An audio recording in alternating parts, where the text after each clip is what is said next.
Aqui já comecei a gravar. Então, galera, qual que é a ideia, né? A nossa prova que vai ser no dia 24, ou seja, é amanhã, é isso, né? Então, amanhã o que ela vai estar cobrando praticamente dois eixos aí, né? Um eixo que ele vai estar falando sobre os princípios da óptica geométrica, então ele vai estar tratando alguns fenômenos que são fenômenos da óptica geométrica. Ele vai estar tratando a óptica geométrica com, principalmente, princípios básicos, reflexão, refração, entre outras coisas, e vai estar trabalhando a segunda parte ali, que ela vai estar tratando com vocês a ideia relacionada aos sistemas ópticos, e aí, nesse caso, sistemas ópticos esféricos, ou seja, aqueles que nascem de uma esfera. Então, olha, a primeira ideia que a gente começou discutindo ali na óptica geométrica é a ideia da própria luz. O que é luz, tá bom? Então, a gente tem que ter logo de cara que luz, tudo bem? Ela é obrigatoriamente energia. Historicamente, a gente teve duas divisões ali entre o que seria a luz, né? Um debate histórico. Primeiro, articulado por Aristóteles, né? E Newton, que trouxeram a ideia que a luz ela era uma partícula. Enquanto do outro lado a gente tinha Fresnel, a gente tinha Huygens, que defendia que a luz ela era uma onda. Hoje a gente sabe, né, a gente trata como se fosse as duas coisas, ela é uma dualidade onda e partícula. Dualidade onda-partícula. Entender como é que funciona a luz, como é que ela vai agir, parte ali da própria ideia dos tipos de fontes de luz presentes. Quando eu falo de fontes de luz para vocês, eu posso ter fontes de luz em dois tipos.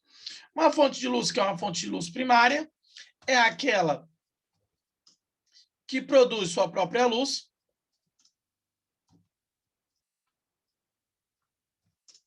Da mesma maneira que existe ali a fonte de luz, que é a fonte de luz secundária. Uma fonte de luz secundária é uma fonte de luz ali que ela tem ali na sua composição o ato de refletir a luz. Ela reflete a luz. Então, ela não é capaz de produzir a sua própria luz. Exemplos clássicos, tá bom? Quando eu falo de produção da própria luz, eu posso falar do Sol. O Sol, ele produz a sua própria luz, o monitor de TV, entre outras coisas. E secundária, eu posso trazer para você aqui, sem perda, planetas, a Lua, as pessoas e os objetos. Isso daqui ele vai trazer a ideia ali do que é uma fonte de luz secundária.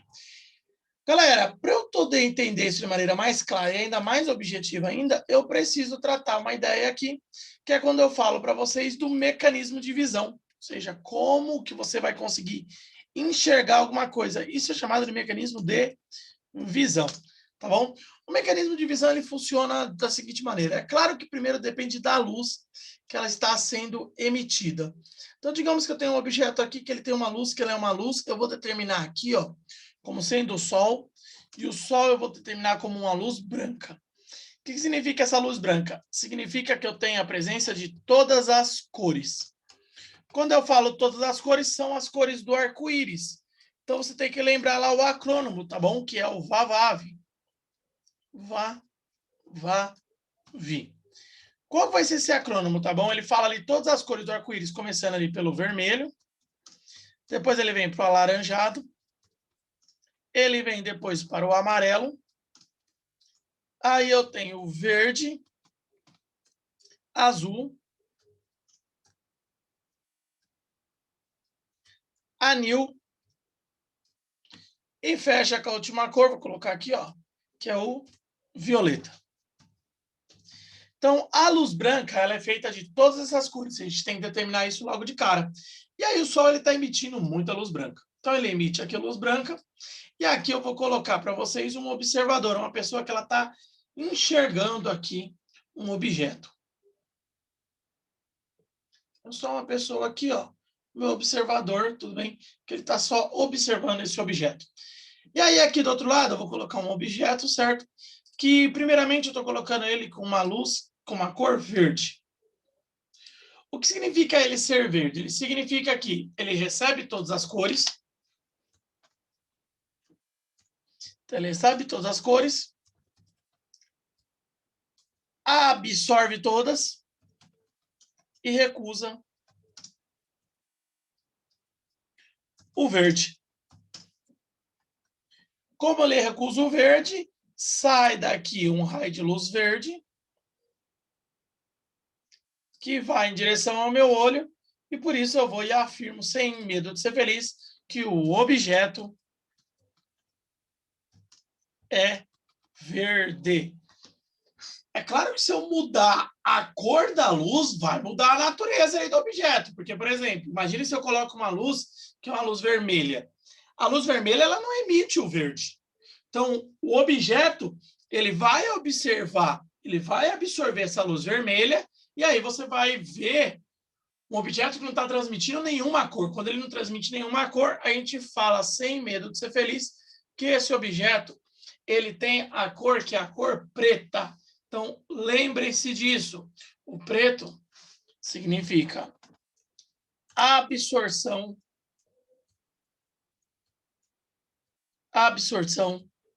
de todas as cores.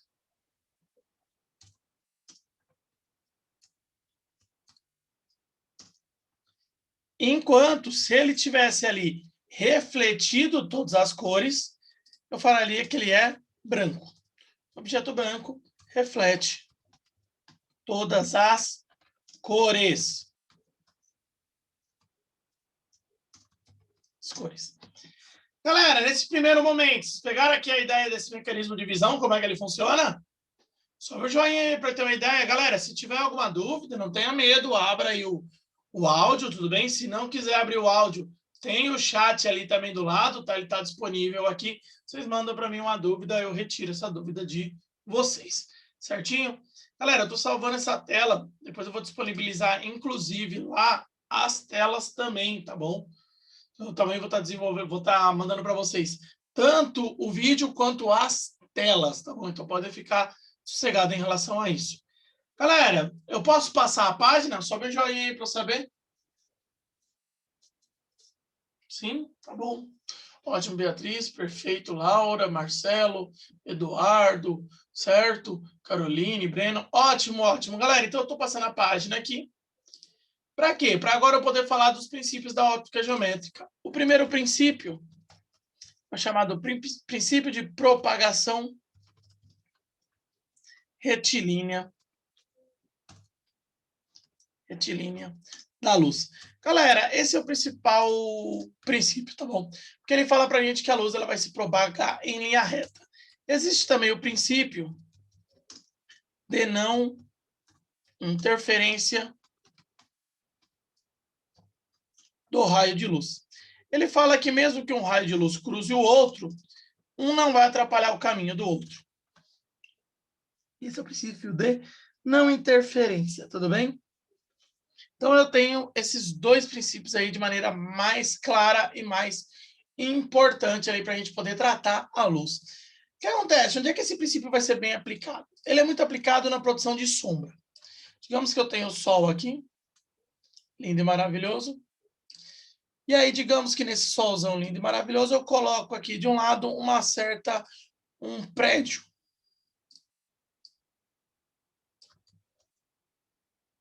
Estou colocando aqui um prédio. Prédio ele que, devido ao próprio sol, ele vai sofrer a seguinte ideia. Ele vai receber um raio de luz aqui, que é um raio de luz amarelo. E aí a luz ela vai pegar daqui para cá. Isso vai fazer o quê? Vai fazer que essa região aqui, que seria uma região em verde, ela não receba luz. Como ela não recebe luz, a gente dá o nome disso daqui de sombra. E aí, digamos que eu posso falar que essa sombra do prédio tem um tamanho aí de 20 metros. Posso falar também que no mesmo momento, tá? Eu posso colocar um muro aqui.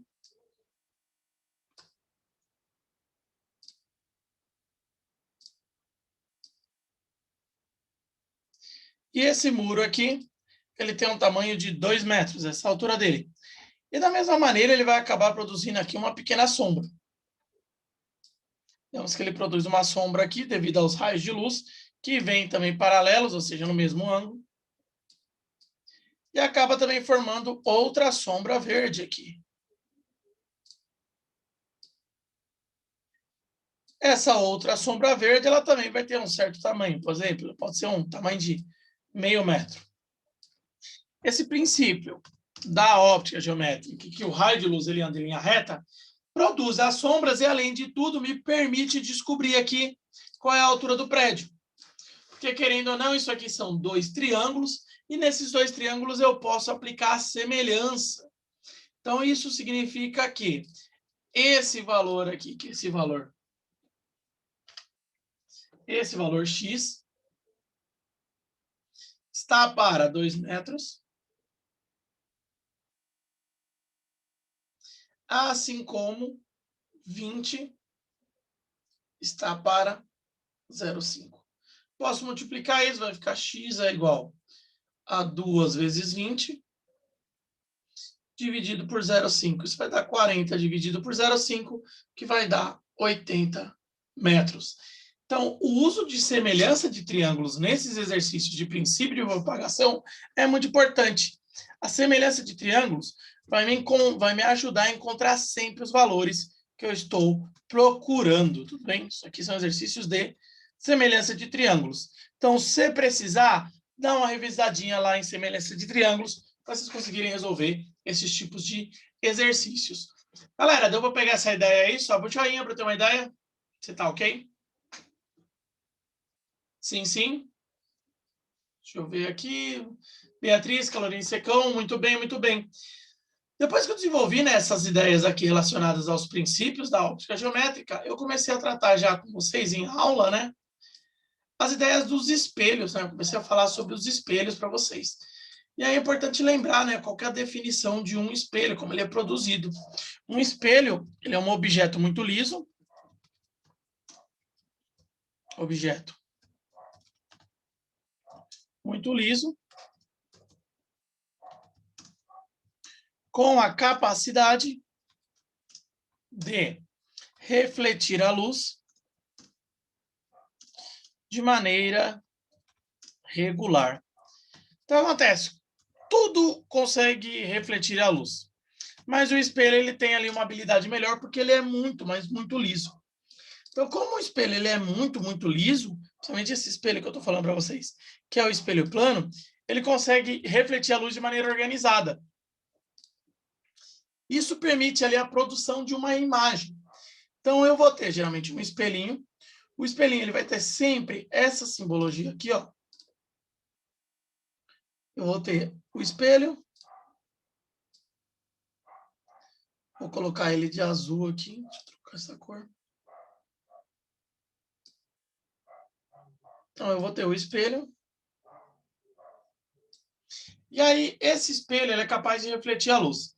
Eu vou ter alguns raios aqui que vão ter nomes muito importantes que serão usados aqui em espelhos de maneira bem clássica. O primeiro raio, tá? Ele é um raio que ele vai pegar e ele vai incidir na superfície do espelho. Então, ele vai entrar lá normal. Vou colocar ele de amarelo aqui. Esse raio que incide na superfície do espelho, nós chamamos de RI, ou raio incidente.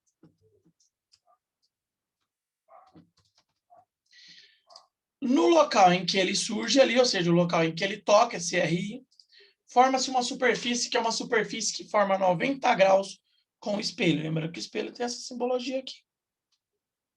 Ele forma uma 90 graus com o espelho. Aqui no local em que formou 90 graus, forma-se um ângulo. Esse ângulo I é chamado ângulo de incidência.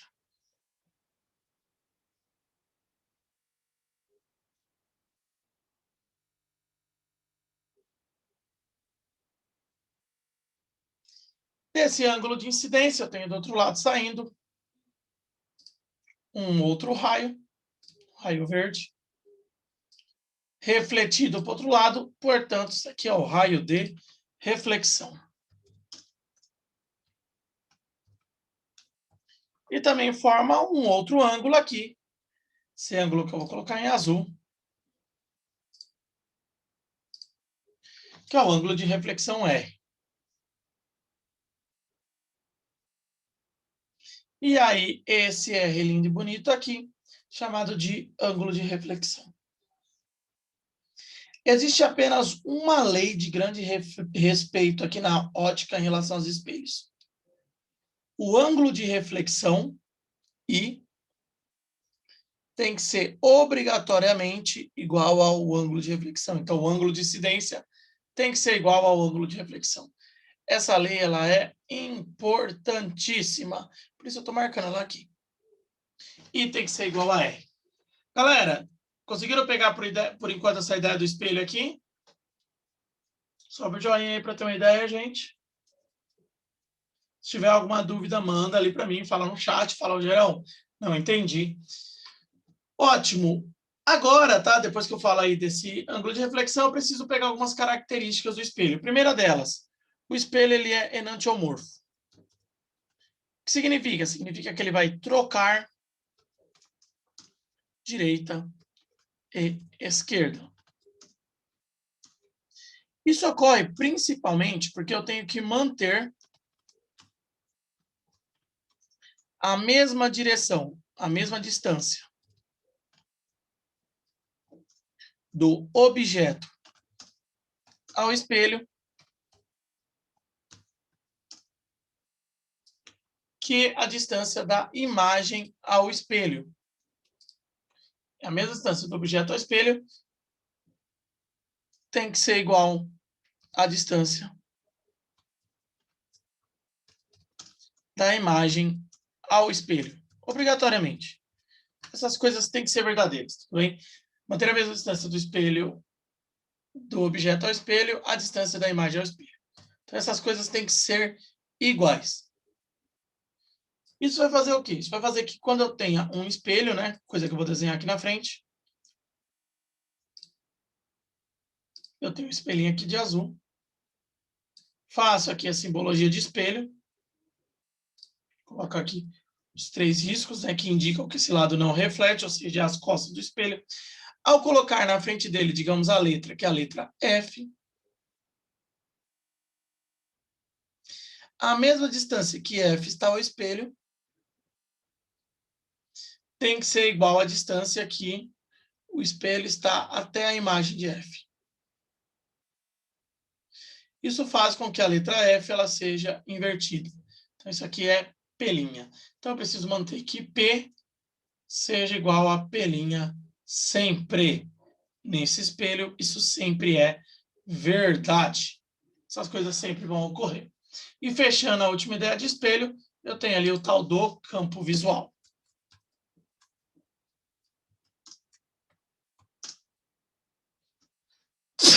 O campo visual, tá, galera, de um espelho, ele é uma técnica que eu uso para saber aonde eu consegui chegar no espelho. Digamos que eu tenho aqui um espelho. E aí eu gostaria de enxergar, né, para ver se eu consigo enxergar um objeto. Vou colocar esse objeto aqui, ó, que se encontra aqui. Eu, o observador, ou seja, eu, a pessoa, estou aqui em cima. Então, eu estou aqui em cima. Como é que eu vou fazer? Tá, vou colocar aqui o pontinho, isso aqui é o observador. Eu quero ver se eu consigo ver aquele objeto de vermelho. A técnica é a seguinte, eu vejo a distância em linha reta do objeto ao espelho, ou seja, P, e faço do outro lado, na mesma distância, o O'. O O' ela é a imagem do observador. Dele eu vou partir 2 raios. Um raio que sai para uma extremidade do espelho, o outro raio que sai para a outra. Eu enxergo tudo que se encontra dentro dessas 2 extremidades. Então, se vocês verem aqui, ó, tendo aqui o espelho, eu consigo enxergar tudo que está aqui. Então, sim, eu vou enxergar esse objeto, mas não vou enxergar ele todo. Vou acabar enxergando ele quebrado. Ou seja, uma parte dele eu não vou enxergar. Isso daqui é o que a gente pode trazer em relação a espelhos. Deu para pegar, galera, essas ideias da reflexão aqui? Sobe o joinha para ter uma ideia. Boa, boa. Carol colocou lá. Beatriz, galera, o restante de boa também. Laura, ótimo, ótimo. Galera, eu vou passar a página aqui para a gente continuar. Depois de falar dos espelhos, eu falei para vocês de refração da luz. Só lembrando, né, o que significa a própria refração da luz. A refração da luz, tá, gente? É a alteração da velocidade da luz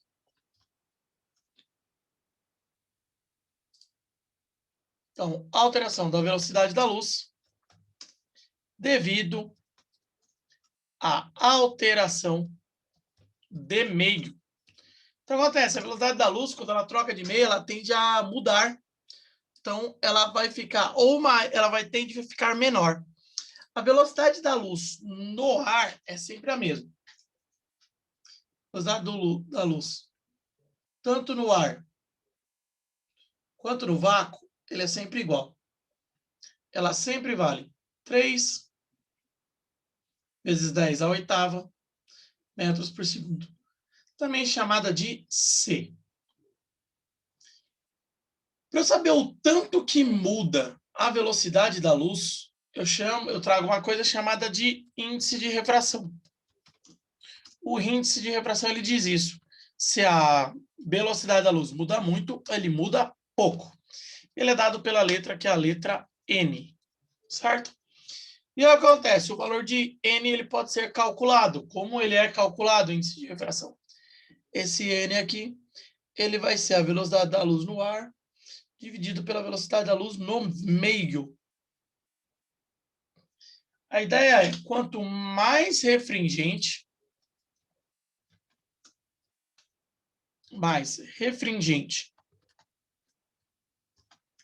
o meio, maior a redução da velocidade da luz e o raio de refração, aproxima-se da normal. A gente vai ver isso em desenho para a gente entender.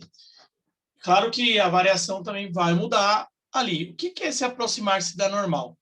Quando eu tenho aqui uma superfície, digamos aqui, eu tenho aqui em cima ar, e aqui eu tenho água. E aí eu tenho um raio de luz incidente, que bate nessa superfície de separação entre o ar e a água. Ele vai criar obrigatoriamente aqui, ó, uma superfície normal.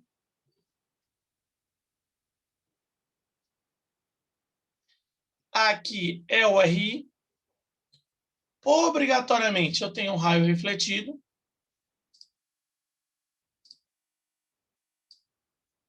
Sai para o outro lado, então eu tenho um RR. E aqui vai ter um raio que ele entra dentro da água, mas ele vai ter uma leve alteração de ângulo. Esse daqui é o raio de refração, o RRF. O raio de refração. E ele também forma um ângulo aqui. É essa aproximação, esse ângulo que eu estou falando. Esse é o ângulo RF, ângulo de refração. Aqui eu tenho o ângulo I. E aqui eu tenho o ângulo R, que são iguais. Se eu quero medir qual é o tamanho dessa alteração de ângulo, eu tenho que usar a tal da lei de Snell.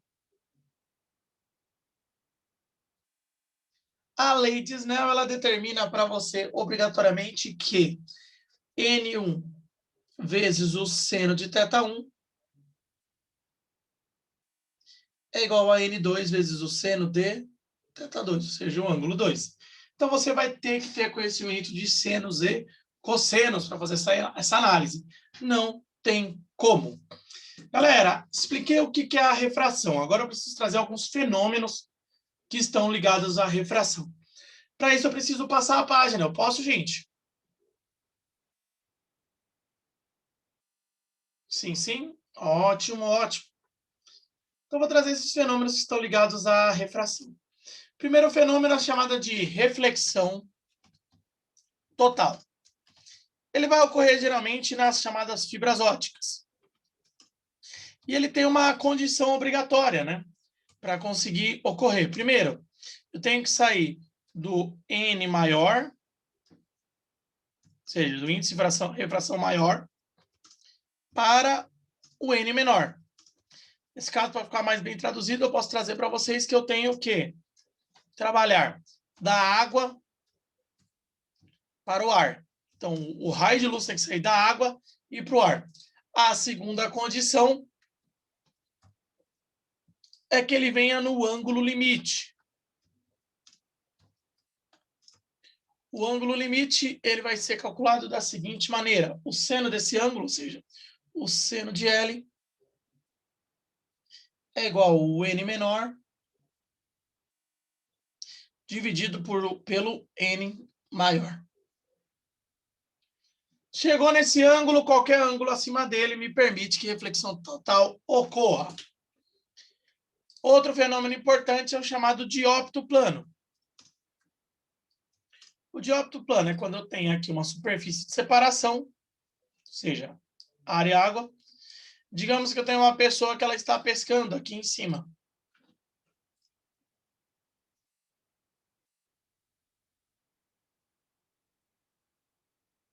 Ela está aqui pescando, ela decide pescar com uma flecha e ela pretende acertar um peixe que ela está observando aqui.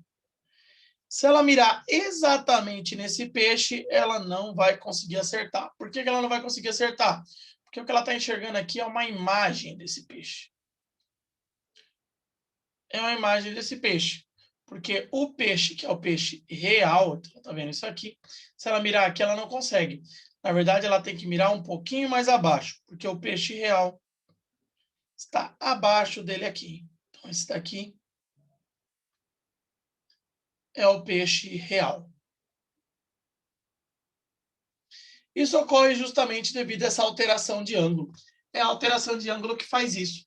Se eu quero saber a diferença, né, eu vou ter aqui a distância da imagem, P', eu vou ter aqui a distância do objeto, P.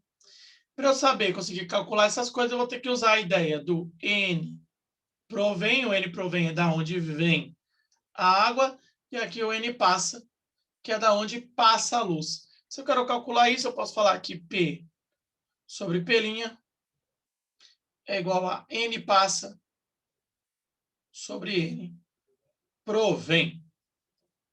Então, se consigo calcular caso seja necessário. Então, eu tenho aqui dois fenômenos importantes.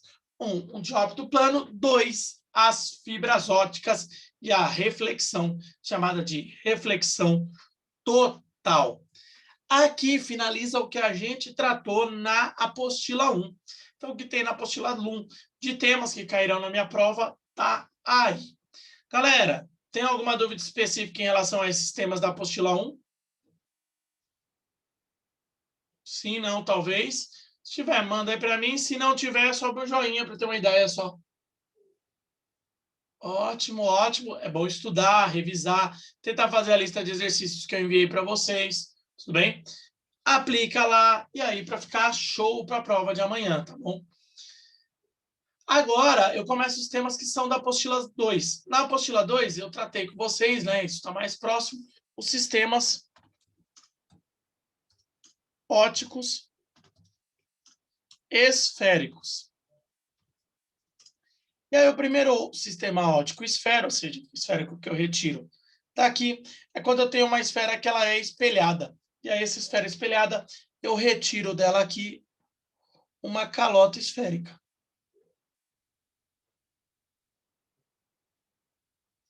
Essa calotinha esférica que eu tirei aqui, ó, ela vai se tornar um espelho. De um lado, eu tenho um espelho que é um espelho côncavo, ou seja, esse daqui que é mais fechadinho. Enquanto do outro lado,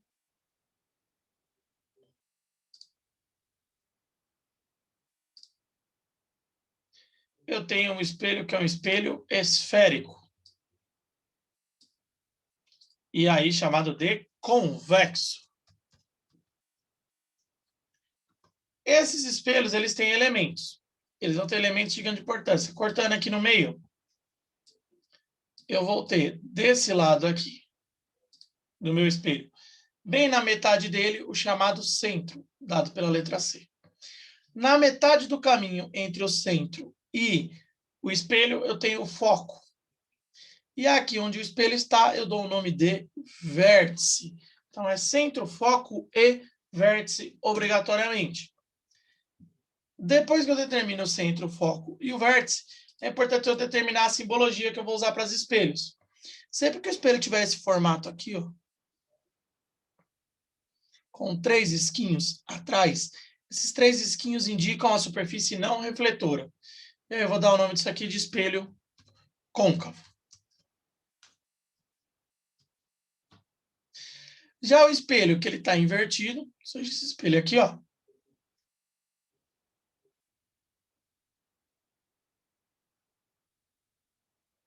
com os 3 pontos aqui, ó. Opa, do outro lado. Ele é chamado de espelho convexo. Então, vou ter 2 simbologias de espelhos e quem determina é o lado dos 3 pontinhos. E aí, o que vai rolar, né, galera? Tendo ali o espelho côncavo, tendo o espelho convexo, eu vou precisar agora produzir imagens e classificá-las. A primeira coisa que eu tenho que fazer é entender pelo método que é chamado de método gráfico. Nesse método gráfico para espelhos, eu vou realizar desenhos para poder descobrir ali como é que é a imagem. E aí, nesse método gráfico, eu tenho que gravar 4 raios que eu vou usar. O primeiro desses raios é o raio. Ele entra paralelo e sai no foco. O segundo raio é o raio que ele passa pelo foco, sai paralelo. E o terceiro raio é o que entra no centro, entra no vértice, sai com o mesmo ângulo.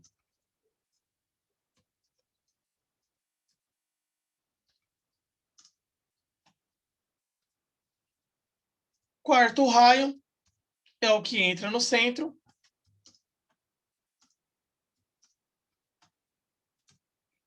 volta pelo centro.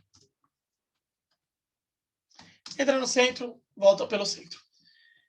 Com esses 4 raios, eu vou produzir várias e várias imagens. Então, eu vou fazer um exemplo aqui de uma, tá bom? Imagina que eu coloque aqui para você. Espelho côncavo. Coloco aqui o centro óptico dele.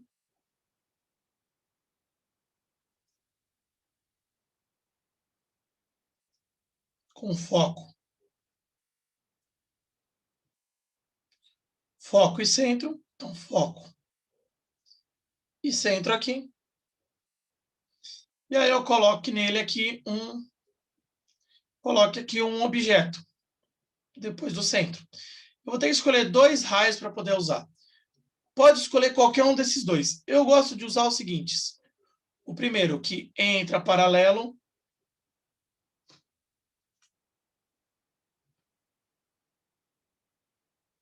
Entra paralelo, sai no foco. Então, ó, a diferença no espelho é que ele reflete, tá? Então, ele entra paralelo e vem no foco.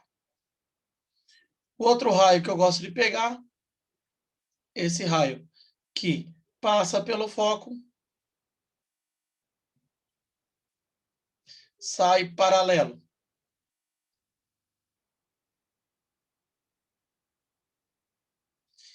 Aí ele vai formar aqui embaixo uma imagem no local em que ele se encontra. E aí, na hora que eu vou classificar essa imagem, eu tenho opções. Então, é a chamada classificação de imagens.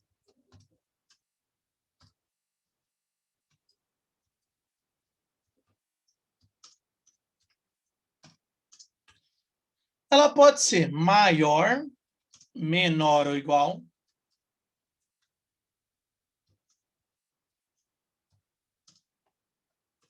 Ela pode ser direta ou invertida.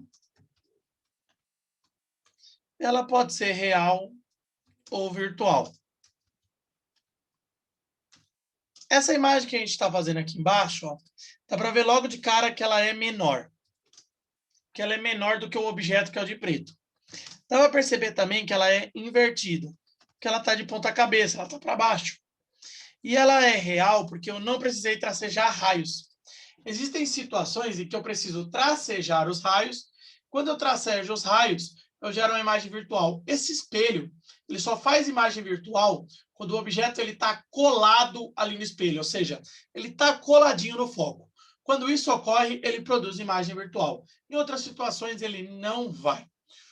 Um que vale a pena você decorar para poder fazer suas análises é o seguinte. É o espelho que é chamado espelho convexo. Porque o espelho convexo, ele produz só um tipo de imagem. Obrigatoriamente, o espelho convexo produz uma imagem que ela é menor, direta e virtual. Qual que é a necessidade que você vai ter aqui, obrigatória agora? Revisitar os desenhos que eu fiz lá na apostila para espelhos, para você entender se você consegue reproduzir isso ou não, para poder utilizar os exercícios. Esse é o método gráfico quando eu estou falando dos espelhos esféricos, ou seja, os côncavos e os convexos. Agora, eu vou trazer a lente, que é muito parecida, tá bom? Ela vai ser que nem nós vemos hoje. A lente ela é muito parecida. Só vai ter alguns detalhes que é que agora o raio ele não é refletido, ele passa reto. Antes eu preciso explicar, perguntar para vocês se vocês conseguiram entender até o momento essa ideia, galera. Deu para entender? Sim, sim. Maria Eduarda, Caroline Secom, bem, bem. Boa, boa. Ótimo, ótimo. O Breno também subiu ali. Agora eu vou subir a ideia das lentes, tá bom? Então, o que acontece? Agora, quando eu vou falar de lentes esféricas, as lentes elas são muito parecidas. Então, com isso, vocês podem ficar cegados. Lentes esféricas. Essas lentes elas vão ser muito, mas muito parecidas, tá, galera? Em relação a isso, vocês não precisam se preocupar muito. Ela vai ter aqui, só que agora a superfície ela não é uma superfície. Que ela vai ser... Não é uma superfície que ela vai pegar e ela vai acabar ali sendo refletida. Ela não é refletora. Mas eu vou tirar dois pedacinhos. Eu vou tirar um pedacinho daqui.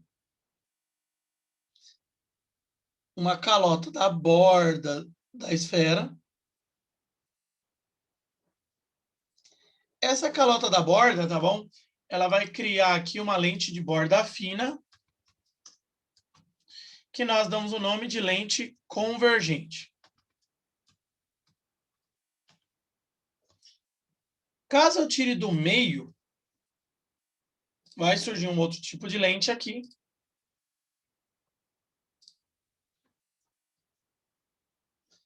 Que ela vai ser uma lente aqui, deixa eu pegar em cima e embaixo. Que ela vai ser retirada do centro, e aí ela vai ter uma lente que ela tem a borda grossa. Essa lente que ela tem borda grossa, ela é uma lente que é uma lente divergente. Você pode escolher os dois tipos de lentes, tá bom? A lente de borda grossa ou a lente de borda fina. Simbologias, tá bom? A lente de borda fina, ela tem essa simbologia aqui, ó. Portanto, essa lente, ela é uma lente que ela é convergente. A lente de borda grossa, ela tem essa simbologia aqui, invertida.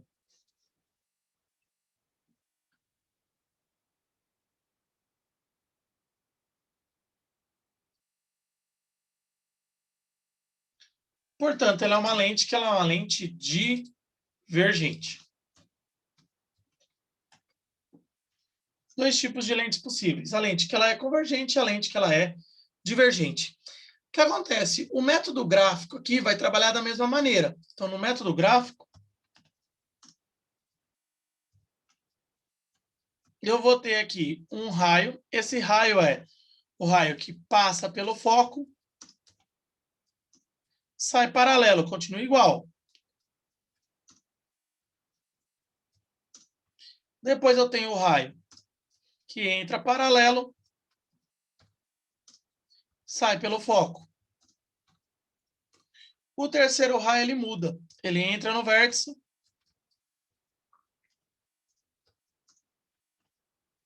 e segue reto. Enquanto o raio número 4, ele entra pelo ponto principal imagem,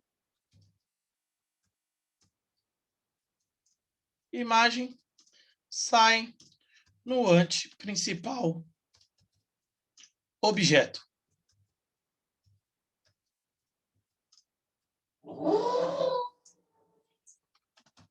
Então eu tenho esses daqui, tudo bem? Um minutinho, galera.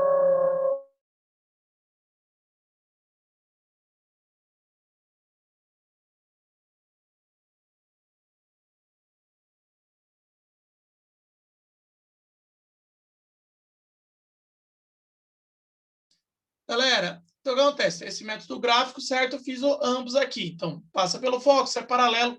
E aí, o que vai acontecer nesse modelo? Eu vou colocar aqui uma lente. É uma lente que ela é aqui uma lente convergente. Vou colocar de novo aqui, ó, focos. Foco aqui. E foco aqui. Aqui eu vou colocar o centro. Vou colocar um objeto aqui, ó. Colocando esse objeto, vou colocar os raios. Primeiro desses raios entra paralelo, sai no foco. Próximo dele, passa pelo foco, sai paralelo. Conectando esses dois raios, um aqui e outro aqui, eu vou estar formando ali uma imagem. Essa imagem ela também pode ser classificada, e ela tem que ser classificada.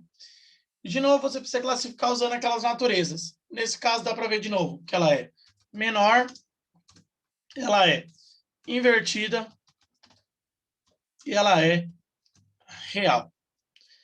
De novo, vale a pena você gravar a lente divergente. A lente que ela é divergente, lente divergente, tem de novo só um tipo de objeto, ou seja, só um tipo de imagem sendo formada. É uma imagem menor, direta e virtual também, obrigatoriamente. Então, lente divergente, ela só faz isso. Então, galera, aqui tem um método que eu chamo de método gráfico, tanto para lentes quanto para os espelhos.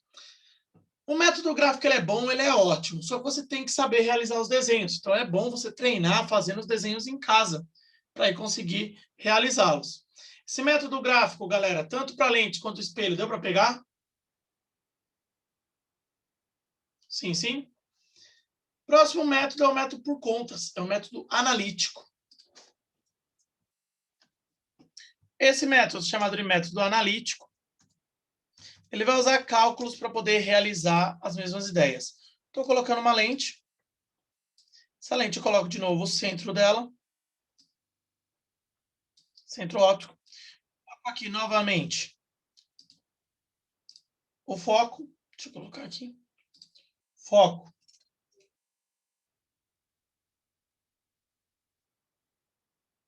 Foco e centro. Vou colocar aqui um objeto. Estou colocando um objeto aqui.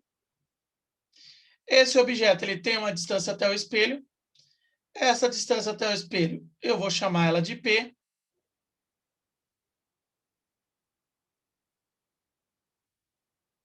Do outro lado, eu coloco uma imagem.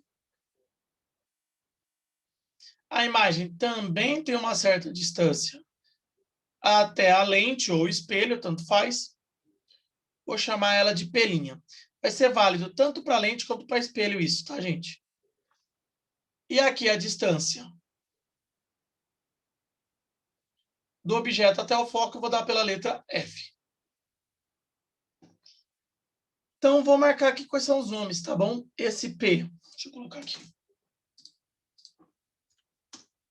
Distância do objeto ao espelho, espelho lente.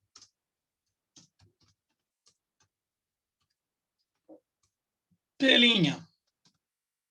distância da imagem ao espelho lente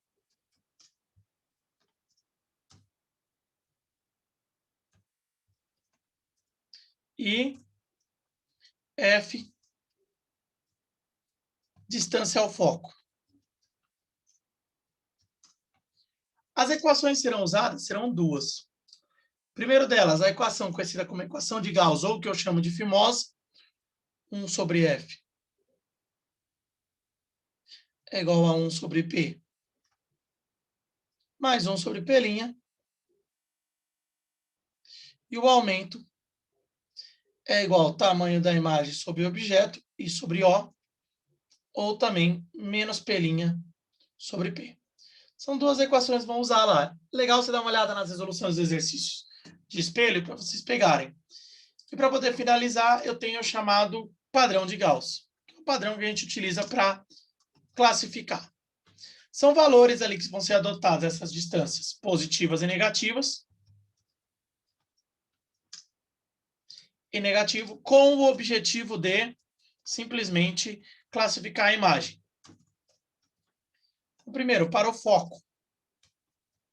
Se o foco for positivo, ele vai ser ou um espelho côncavo ou uma lente convergente.